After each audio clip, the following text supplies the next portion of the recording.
shortage of action in Bristol. I love this place. Checkers or wreckers? Going to blow a bumping run here. Going to drag race to the finish line. Yes. Kyle Busch in the 5. NASCAR rolls into Thunder Valley next weekend. You'll want to be there, and you'll want to have NASCAR Love as your ringtone on your phone. Text RACE to 75555 or go to jamster.com, keyword RACE for details. You can download the full song at iTunes. It's a hot number. It's like 150, 200 with a bullet.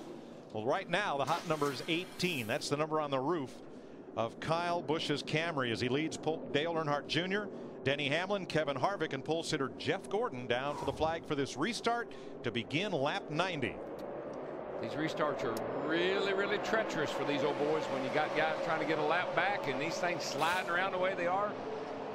Best thing you can do is do like Kyle's doing and say adios. Nice move by Hamlin. He went 3 wide to get past Junior for second. He timed it just right. Now, Denny Hamlin's definitely been the car on the move. Remember, he started back in 22nd position. As we look at this gaggle of cars back there, this is a battle from about 11th on back. Did get a report, though, that 11 cars said, hey, I was pushing it awfully hard. Almost 50 laps that run. His right front tire showed just a little bit of blister. 4 wide for a moment, and Newman had to back out of it to save his 12th place car. He lost a spot to Montoya in the process. That was some of the best 4 wide racing I've ever seen in Atlanta. And those, she's not quite wide enough. That particular group seems to be able to do it more often than not. It's not over. It's not like over. These guys want to take advantage of those new fresh tires that just got put on. I tell you, that's what you'll see. That's what I was saying about this race. As it goes along and people keep adjusting up, you're going to see some of these cars get better and better. One thing I have noticed, though, look at this. You got Kyle Busch leading. You got his teammate Denny Hamlin running second, and you got Tony Stewart running 9th. That's Gibbs cars. Then you've got you got the 3 Childress cars. You got the 29 and the 07 and the 31 all in the top 10. A lot of teammates obviously sharing a lot of good information. Now we're riding with Dale Jarrett right now in the 44 car. Dale is actually 1 lap down, but you're looking at Brian Vickers in the 83 car. He's actually on the lead lap. He got the free pass on that first caution.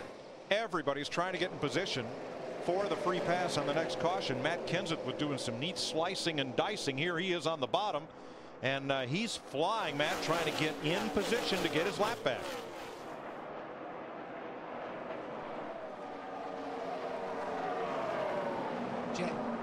Jack Roush told me before the race, Mike, that he really felt like the 17 was one of the best cars they have, and they have definitely missed it. Kenseth says he's not scraping the front splitter. Feels like he's got 3,000 pounds of spring across the front.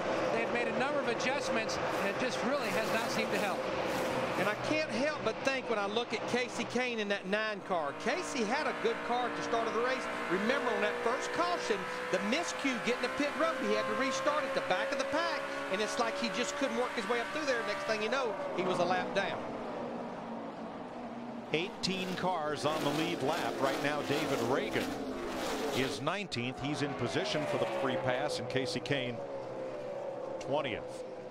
Kyle Busch the leader. Denny Hamlin surrenders second to Dale Earnhardt Jr. What's up with Hamlin, Krista?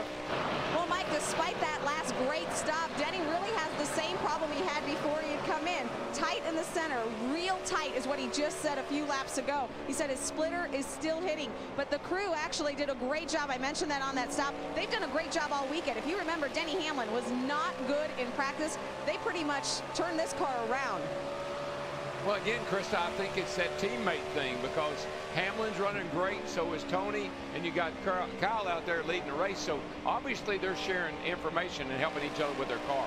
But I tell you, Denny Hamlin, that 11, they've got to be careful. Remember, I just had talked about, Krista had told us his right front tire showed a little bit of wear, a little bit of blister. If that car's pushing the nose, it's going to aggravate that. Yeah, it probably will. But Larry, you know, I know you probably get tired of me saying this, but tire wear always improves in the race. Because more rubber gets down. You and I should have worked together, Larry. I could have taken you would still have hair if we'd have worked together. Because all the things that you worry about, I would have said, don't worry about that.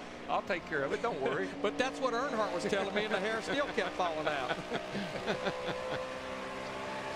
Matt Kenseth has passed his Roush Fenway teammate David Reagan, and Kenseth is now the first car 1 lap down. So should a caution come out, he'd be back on the lead lap.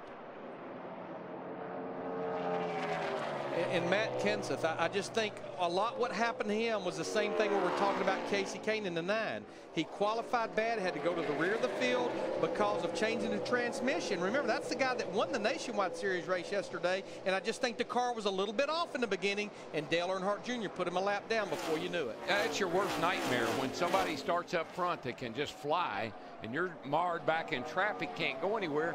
You worry about going a lap down, and that's what happened to him. I think he can get it back.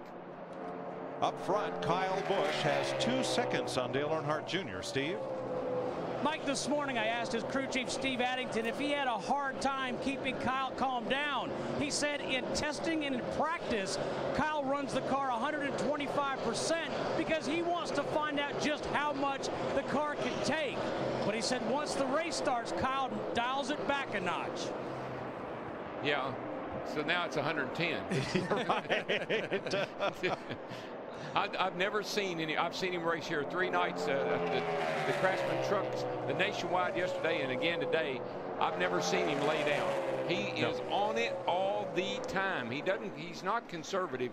That could be his Achilles heel when you talk about can he win a championship. He's going to have to learn to dial it back a little bit. Got a great car. You don't have to run it that hard right now. And the record books normally don't talk a lot about how much you won the race, just the fact you won the race. Or about who led the most laps if you didn't win. So Kyle Busch up front. Now Dale Earnhardt Jr. starting to come back to the leader now, Dick. 1.6 seconds is the gap. And Junior's car is pretty good, Mike. It says it's just a little bit free in. That's the only thing he has said about the behavior of the car, other than he needs some help on restarts. He's not restarting as well as some of the others. His cousin Tony Eury Jr., the crew chief, said he'll take care of that next pit stop. The good thing about being loose in, and we heard this all weekend long here, is you can back the corner up just a little bit. You don't have to drive it in as hard if that's the only problem you're trying to solve until they can make adjustments. That ain't really any better, dog. Nowhere. All right, 10-4. I'm just not really sure how a crew chief could help you on the restart. I'm not real sure about that one either. And just go back to last week on that last restart. Now, we know he had old tires on, but that's actually what caused the bottleneck that promoted the wreck on the back straightaway. I'll keep an eye on that one. And if they give us an answer, we'll be happy to know that one, right? I'd like to know what Tony Jr. was thinking, how he's going to help me with my restart. You know, Darrell, you were talking about those Childress cars just a minute ago. Clint Boyer in this 07 car, he just drives by Jeff Gordon. That was a battle for 5th, but we still, as you mentioned, we've got the 3 Childress cars up there in the top 9 right now. There's just some tracks you go to where you know there's some teams you can't count out. And we know what Kevin Harvey can do here at Atlanta. He had a great run yesterday, finished second to Matt.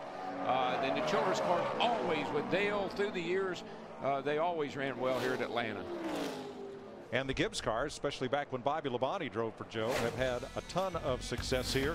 They are leading here, and Tony Stewart, Kyle Busch's teammate, has now climbed into the top 10.